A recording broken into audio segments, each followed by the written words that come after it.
always show up at important moments. Recently, I've charted 26 sightings in the past 3 months. Why now?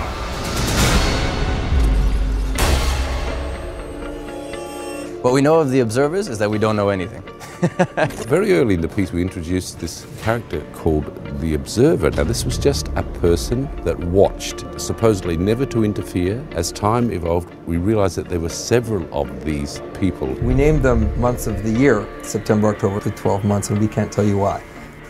Nobody's quite sure where they fit in. We have our universe and we have the other side, the other universe, and then this group of observers who seem to be some third party keeping tabs on the balance of things. We used to call them sort of intergalactic sheriffs, watchers that are observing our universe and who knows how many others.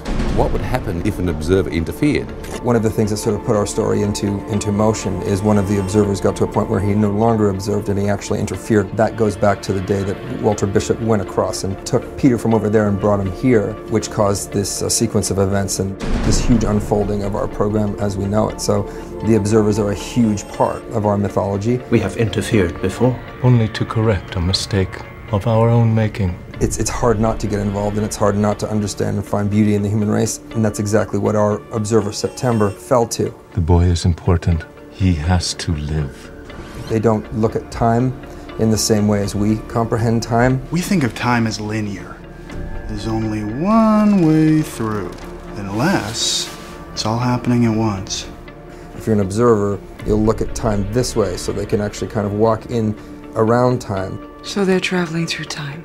It's more like they're observing time. And it doesn't have the same sort of concepts and limitations as we know time to have. So there's this intrigue about what role the observers play. Who are they? They seem to show up at really important moments in world history. And we can surmise that because they're here now, we're at one of these important moments in history.